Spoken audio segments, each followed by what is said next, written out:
It was just past 7 in the morning, and Karen Thompson was pouring herself a cup of coffee in her quiet kitchen in Grand Rapids, Michigan.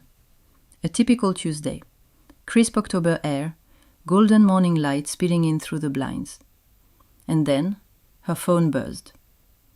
It was the family group chat again. Thompson Squad, her daughter Madison had named it. Karen glanced at the screen. Madison. Morning everyone, new video is live.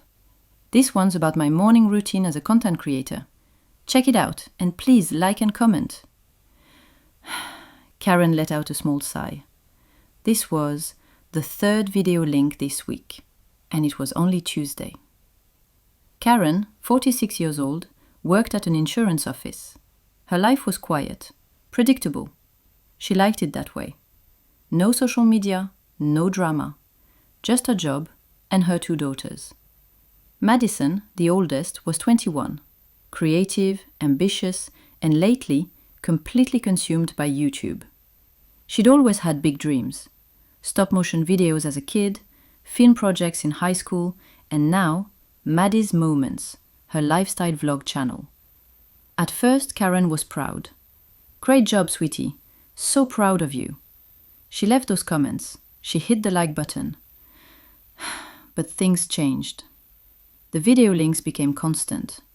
1 per day turned into 5. Group chat? More like a one-way marketing campaign.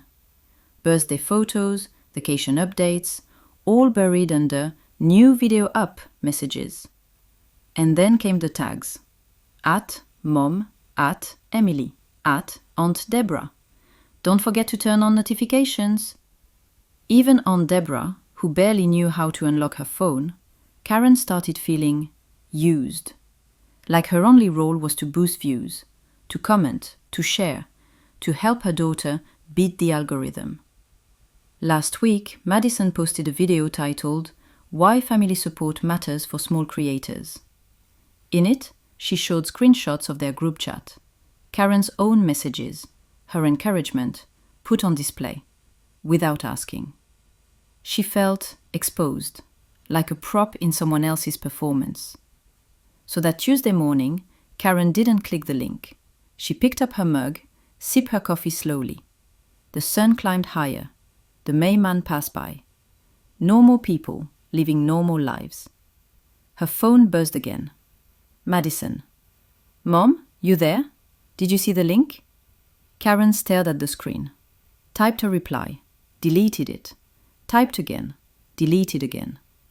Finally, she sent, "I'm heading to work. I'll watch it later." It was a lie. As she drove to the office, a knot grew in her stomach. Madison would notice. She always did. By noon, another message would come. "Mom, are you okay? You didn't watch." And Karen would have to decide. Keep lying? Keep clicking? Keep pretending? Or finally, say something. Risk hurting her daughter. Risk being honest. At 9:05 a.m., Karen turned off her phone, took a deep breath, and walked into the office. But she knew the real work was waiting for her at home. By mid-October, the family chat had become unbearable. Karen sat at her desk during lunch break. She scrolled through 43 unread messages, all from Madison, all posted since 8 a.m. Good morning. New video dropping in 10 minutes. It's live. Link in next message. Did everyone watch? Only 12 views so far. At Emily, you didn't comment yet. At Chloe, I don't see your like. At Aunt Deborah, can you share on Facebook? Karen closed the app. She rubbed her temples. A headache was forming behind her eyes. Janet walked past. You okay? Karen nodded. Just family stuff. Madison's videos were actually getting better. Karen had to admit that. The editing, the lighting, the confidence, it was all improving. But so were her demands. Last weekend, Karen visited Madison's apartment. Ring lights, backdrops, skincare clutter. Madison. Mom, I need you to do something for me. Karen. What is it? Madison. I'm doing a giveaway. I need everyone to share it on their socials. Karen: Honey, I barely use social media. Madison: That's the problem. You have friends, right? Just post the link. Karen: I don't feel comfortable asking people for that. Madison: Of course, you never feel comfortable helping me. Karen left early that night. The car ride home was cold, not because of the weather, but because something had shifted. The next week, things escalated. Spreadsheets, monitoring, follow-ups, every engagement tracked like homework. Chloe, you watched but didn't comment. Grandma, please share it. I'll walk you through it. Emily, did something happen? Emily stopped replying. Then Chloe, then Aunt Deborah. Karen was the last one left, the last responder, the last thread of family Madison still pulled on. Then came Madison's video, dealing with unsupportive family members. Tears in her eyes, a speech about chosen family, screenshots of the family chat, private messages, now content. Karen felt sick. She called Madison. Karen: We need to talk about the family chat. Madison: What about it? Karen: You're overwhelming everyone. It's constant. The links, the guilt. Madison: I'm building a career, Mom. That's how this works. Karen: I have a life too. Love doesn't mean 24/7 engagement. Madison: So my dreams don't matter? 2 seconds to comment, and that's too much? Karen: It's not about time, it's about boundaries. Madison: You just want me to give up and get a real job, right? Karen: That's not true. Madison: Then prove it. Watch, share. That's what real mothers do. Call ended. Karen sat in the dark, phone in hand. 11 messages, all from Madison. Mom really hurt my feelings tonight. I'll stop bothering everyone. When I make it big, don't take credit. Karen turned off her phone. She poured a glass of water. Her hands were trembling. She had raised Madison to dream, but not like this. Where had she gone wrong? She stood by the window. The wind whispered through the trees. Leaves fell like silent confessions. Tomorrow she'd decide. Keep enabling or draw the line. Both felt like losing. The breaking point came on a Saturday afternoon in late October. Karen was grocery shopping. She pushed her cart down the cereal aisle. The store was quiet. A few elderly couples, a young mother with a toddler. Saturday was usually her peaceful day. Her phone buzzed. She ignored it. She picked a box of Raisin Bran. Another buzz. Then another. 17 notifications. All from the Thompson Squad family chat. Madison: Okay everyone, we need to have a serious talk. I've been working so hard on my channel, but I'm not getting the support I need from this family. If you don't watch my Monday video and leave a comment, then maybe you don't care about my success. And if you don't care, why should I keep you in my life? Karen's hands went cold. She stared at the phone screen. Aunt Deborah: Honey, I don't know how to leave YouTube comments. I tried, but the computer asks for a password. Then learn, Grandma. This is important to me. If you can't figure it out, maybe you don't care as much as you say you do. Karen felt something snap. She abandoned her grocery cart, sat in her car, called Madison. Madison, what are you doing? What do you mean? The message, the threat, telling family they don't belong if they don't comment on your video. I'm not threatening, I'm setting boundaries. If people cared, they'd show it. Aunt Deborah is 70. She struggles with email. That doesn't mean she doesn't love you. That's not good enough. This is my career. If she cared, she'd try harder. Every day I process insurance claims for 8 hours. Nobody claps. Nobody comments. But I show up because that's what grown-ups do. You just don't get it, Mom. You never did. You want me to get a real job. You're asking family to act like fans. But we're not your followers, Madison. We're your family. There's a difference. Click. Madison hangs up. That evening, Karen sat alone, laptop open. Madison's channel loaded. Maddie's Moments, 8,742 subscribers. Bright thumbnails, filtered smiles. She clicked on a video. Why family support matters. She watched herself appear on screen. Comments she never consented to share. Great job, sweetie. So proud of you. Karen felt violated. Not just used, but erased. Karen opened the family chat. Everyone, I want to say something. Madison, I love you, and I'm proud of what you're building, but I can't participate like this anymore. I won't treat our family like an audience. I won't comment on command. This isn't a rejection, it's a boundary. If you can't accept that, I'll be sad, but I'll survive. She hit send, put the phone down, hands still trembling, but breathing easier. Outside, October wind rustled the maple trees. Leaves drifted silently to the lawn. Karen didn't know what would happen next, but for the first time in a long time, she felt like she had chosen herself. 3 days passed in silence. Karen went to work. She came home.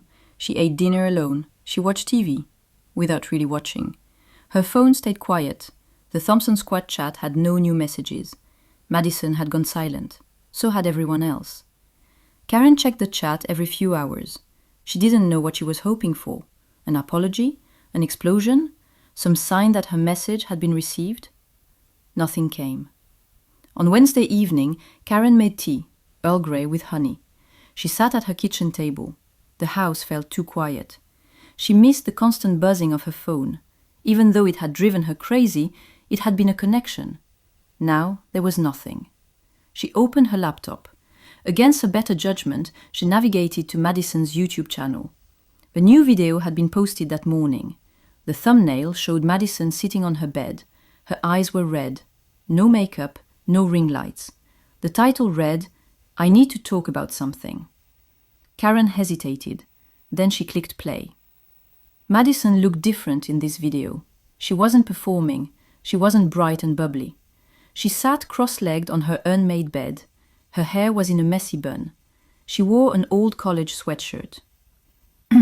Hey guys, this is going to be a different kind of video.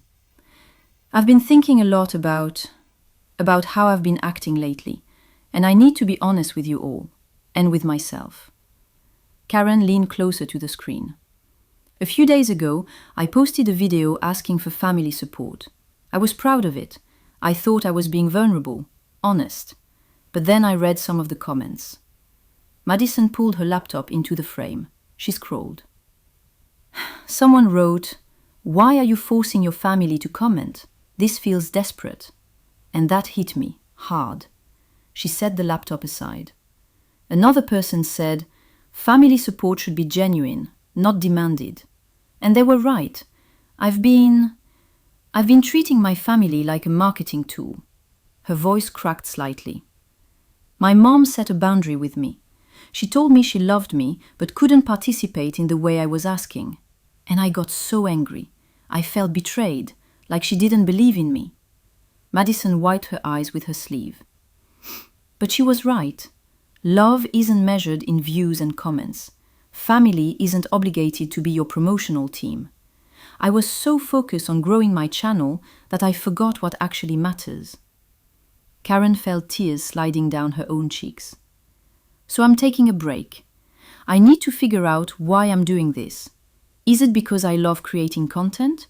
Or because I'm addicted to validation? I don't know yet. Madison looked directly into the camera. To my family, if you're watching this, I'm sorry. I love you, and I miss you, and I hope you can forgive me. The video ended. Karen closed the laptop. She sat in the kitchen for a long time. The tea had gone cold. She didn't drink it. Her phone was on the table. She picked it up. She started typing, then stopped. This conversation needed to happen in person. Friday afternoon. Karen's doorbell rang. She was folding laundry. She wasn't expecting anyone. She opened the door. Madison stood on the porch. She looked small, her hands in her jacket pockets, her eyes red and puffy. "Hi, Mom." "Hi, honey." They stood there for a moment. Then, "Can I come in?" "Of course." They sat at the kitchen table. Karen made fresh tea. She placed the mug in front of Madison. "I watched your video." Madison nodded. "I figured you might." "It was brave, what you said." "It was scary. I've been so caught up in numbers and growth, I forgot why I started. I just wanted to create things, and it became about proving I was good enough." Karen reached across the table. She took Madison's hand. "You are good enough. You've always been." Madison's eyes filled with tears. "I'm sorry, Mom. I treated you like a subscriber. Not my mother. Not someone who's loved me all my life." "I know, sweetheart."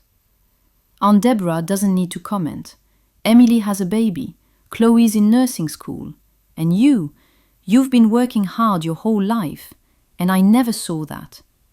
Karen squeezed her hand. "Dreams matter, but so do relationships. Sometimes we have to choose which one comes first." "I'm taking a real break from YouTube, at least a month, maybe more. And I want to spend more time with you, real time." Karen smiled. "I'd like that very much." They stood, they hugged, a real hug, long and honest. The family chat is going to be boring now. 2 weeks after their conversation, Karen and Madison met for coffee. It was a Saturday morning in mid-November. They sat in a corner booth at Groundworks Cafe. The place smelled like roasted beans and cinnamon. Rain tapped against the windows. Madison looked different, calmer. She wore jeans and a plain sweater, no ring light makeup, no perfectly styled hair. Just her daughter, sitting across from her with a latte.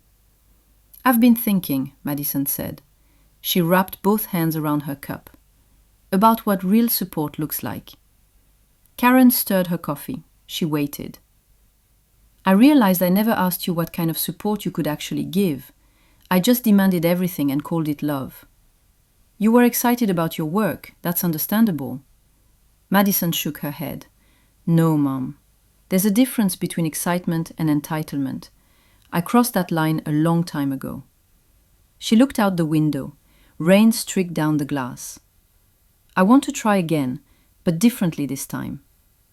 They talked for over an hour. Madison explained her new approach. She would still create content. She still loved it. But she would build her audience through genuine connection, not forced family participation. "I'm going to post maybe once a week," she said. "And if you want to watch, great. If you don't have time, that's okay too." Karen nodded. "What if I want to support you sometimes, just not all the time?"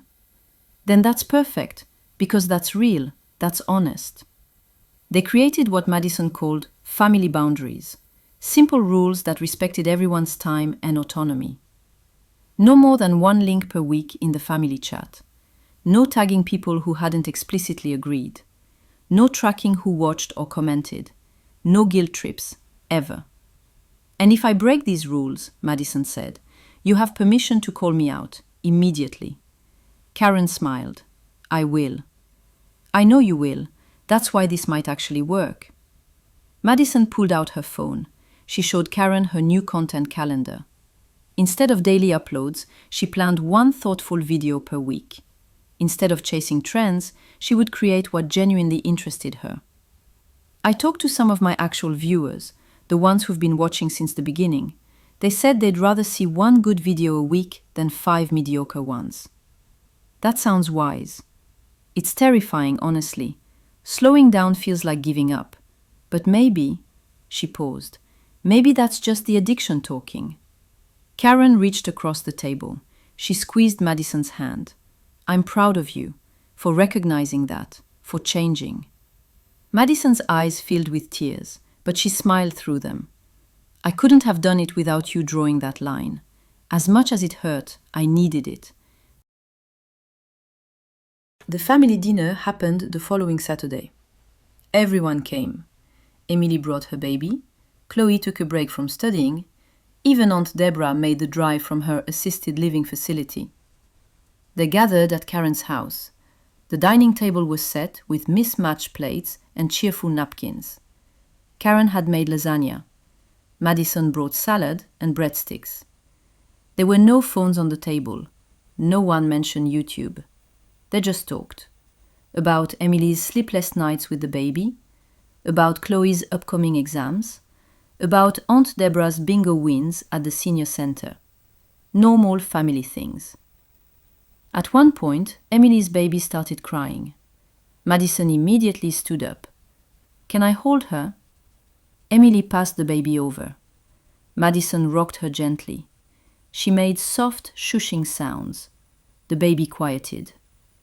"You're good at that," Emily said. "I've been practicing. I want to be a good aunt." Karen watched from the kitchen. Her heart felt full. This was what family looked like. Not performance, not metrics. Just people loving each other in the ordinary, beautiful ways. After dinner, they played cards. Aunt Deborah won twice. She celebrated with a little dance that made everyone laugh. As people were leaving, Madison pulled Karen aside. "Thank you," she said quietly, "for today, for everything." "You don't have to thank me." "Yes, I do. You saved me from myself. You reminded me what actually matters." They hugged. A long, quiet hug. No cameras, no audience, just mother and daughter. 3 months later, Karen was having her morning coffee when her phone buzzed. It was the Thompson Squad chat. But this time, the message made her smile. Madison. "Hey everyone, I uploaded a new video this week. It's about finding balance as a creator. If you have time to watch, I'd love to hear your thoughts. But no pressure. Love you all." Karen clicked the link. The video was different from Madison's old content. The production was simpler, but the authenticity was stronger. Madison talked about her journey, about learning that worth wasn't measured in numbers, about the importance of real relationships over digital validation. In the video, Madison mentioned her family. "My mom taught me something important recently," she said to the camera. "She taught me that love has boundaries, and that those boundaries are actually what make love real. Real support isn't about showing up for everything. It's about showing up for the right things in the right ways." Karen felt tears prick her eyes. She left a comment, a genuine one. "Proud of you, sweetie. This was really thoughtful." But she didn't share it to Facebook. She didn't tag anyone. She didn't feel obligated to promote it. She just supported it, quietly, honestly. That evening, Madison called. "Did you watch the video?" "I did. It was beautiful. I got about half the views I used to get. But you know what? The comments are so much better. People are actually engaging, having real conversations. Quality over quantity." "Exactly." Madison paused. "I'm thinking about getting a part-time job, something steady, so I'm not so desperate for YouTube to work." "I think that's a good idea." "Yeah, me too. The pressure was killing the joy, you know. I want to create because I love it, not because I need it to pay my rent." They talked for another 20 minutes, about normal things, work, weather, family.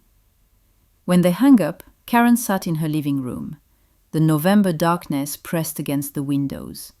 But inside, everything felt warm. Her phone buzzed again. Madison. "Love you, Mom. Thanks for everything." Karen. "Love you too. Always." Karen set down her phone. She picked up her book. She read for an hour without interruption. no notifications, no guilt, no pressure. Just peace. 6 months after their reconciliation, Karen attended Madison's first art show. Not a YouTube milestone, not a subscriber celebration. An actual art gallery showing, Madison had started painting again. Something she used to do before YouTube consumed her life. The gallery was small, local. About 30 people attended. Madison's paintings hung on white walls. Abstract pieces, bold colors. Each one told a story without words. Karen stood in front of one, titled Boundaries.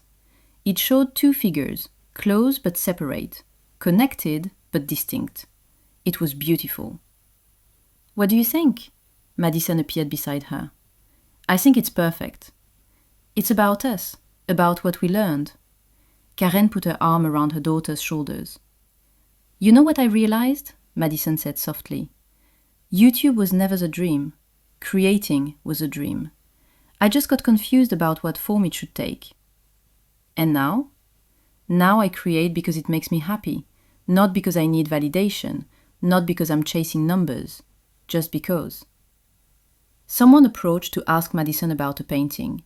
Karen stepped back. She watched her daughter talk with confidence and genuine joy. This was what support looked like. Not commenting on every post, not sharing every link, not sacrificing boundaries for the sake of someone else's ambition, but showing up when it mattered, celebrating real accomplishments, loving without conditions. Karen's phone stayed in her purse the entire evening. When they left the gallery, Madison linked her arm through Karen's. "Next month, can we do something together? Just the two of us? Maybe a weekend trip?"